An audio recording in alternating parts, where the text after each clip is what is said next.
क्या सास बन सकती है माँ? अरे क्यों रे, काम में ध्यान नहीं है जो सब्जी में नीरा नमक भर दिया। मुफ्त में रोटी तोड़ने की आदत पड़ी हुई है, ये सब यहाँ नहीं चलेगा।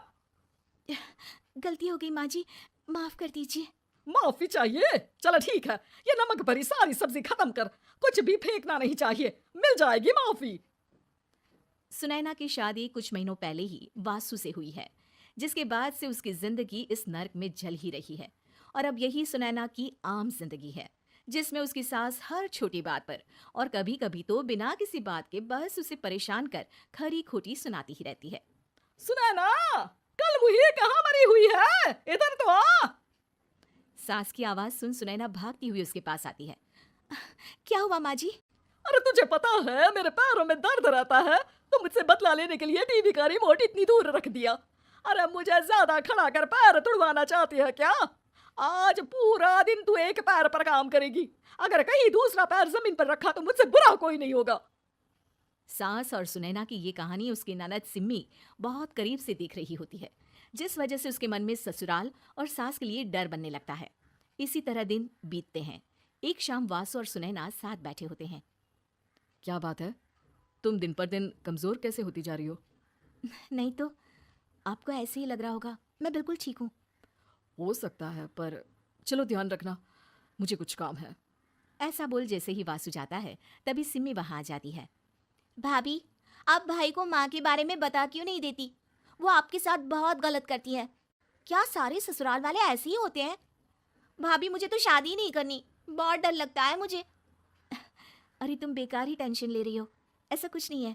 मुझे पता है तुम्हारा ससुराल बहुत अच्छा है, इसलिए खुशी खुशी ससुराल की तैयारी करो। सिमी तो वहां से चली जाती है, लेकिन सुनैना उसकी बातों से सोच में पड़ जाती है। कुछ दिनों बाद सुनैना के मम्मी पापा और भाई उनके घर आते हैं, जिन्हें देख सास हैरान रह जाती है। आप लोग सुनैना से मिलने आए हैं? अरे बहू, देख तो तेरे मम्मी पापा आए हैं। जी नहीं, आज हम यहाँ लड़की नहीं लड़के वाले बनकर आए हैं। हाँ माँ, मैंने ही सिम्मी और शरद के रिश्ते की बात मम्मी पापा से की थी। शरद हमारी सिम्मी के लिए परफेक्ट है। बेटे की बात मानते हुए उसकी माँ रिश्ते के लिए मान जाती है, पर अब सिम्मी के मन में ससुराल का डर और ज्यादा बढ़ जाता है। जैसे यहाँ माँ भाभी पर जुल्म करती है, ये भी पक्का अपनी बेटी का बदला लेने के लिए ही मुझसे शादी कर रहे हैं। इसी सब के बीच देखते ही देखते सिम्मी शरद की शादी हो जाती है और सास के नाम से डरी सहमी सिम्मी ससुराल पहुंच जाती है। जहां पहुंचते ही वो डरते हुए बोलती है, मम्मी जी, मैं अभी पूरे घर का काम कर दूंगी और जॉब भी छोड़ दूंगी। जैसे आप कहोगी मैं सब कुछ वैसे ही करूंगी। अरे, इतना डर क्यों रही हो? और अभी घर आई हो, कोई काम करने की जरूरत नहीं।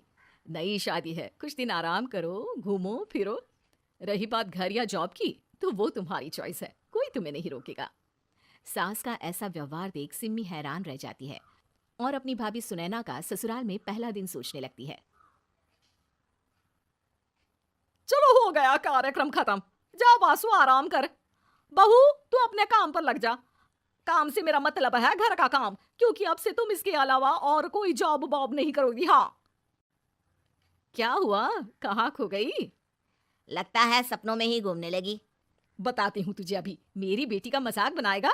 सपने में क्यों, असलियत में घुमा कर ला, जा। ससुराल की ऐसी इमेज सिम्मी ने कभी सपने में भी नहीं सोची थी। अपने आप को बहू नहीं, बेटी सुन उसे बहुत हैरानी होती है। लेकिन जैसे जैसे समय बीतता है, तो अब सिम्मी को किसी भी जगह से ज्यादा ससुराल अच्छा लगने लगता है। एक दिन सिम्मी सबसे मिलने मायके आती है, तो अपनी माँ को भाभी पर चिल्लाते हुए देखती है। अरे करमजली, अगर मुझे इतना ही पैसा खर्च करना होता तो तेरी जगह घर में नौकरानी ना रख लेती। तुझे लेकर आई जिससे नौकरानी का पैसा बचे, पर तू तो उससे भी ज्यादा खर्चा करा रही है। बस माँ, तुम्हें कोई कुछ बोलता नहीं तो हर हद पार करोगी क्या? अगर यही सब मेरी सास करे तो? अरे तो उनकी बेटी को जिंदा गाड़ दूंगी। तुम्हारे और उनके अंदर यही तो फर्क है माँ। तुम उनकी बेटी के साथ क्या क्या करती हो, सब कुछ पता होने पर भी वो तुम्हारी बेटी को पलकों पर बिठा कर रखते हैं। एक आप है, उनकी बेटी को अपनी बेटी जैसा तो क्या बहू तक नहीं समझती। माँ, आपको सुनकर मिर्ची जरूर लगेगी, लेकिन मेरी सास मेरी माँ से अच्छी माँ और सास दोनों हैं। इस पर सिम्मी अपनी माँ को अपने ससुराल और उसके प्यार के बारे में सब कुछ बताती है, जिसे सुन सुनैना की सास को अपनी हर गलती का एहसास होता है। अगर वो चाहते तो आराम से अपनी बेटी का बदला मेरी बेटी से ले सकते थे, पर उन्होंने ऐसा नहीं किया। और तुझे हमसे भी ज्यादा प्यार दिया। तुम दोनों ही मुझे माफ कर दो। इसके बाद तो जैसे सुनैना की सास का रूप पूरी तरह बदल जाता है। Mission successful. रिवेंज लेना है क्या?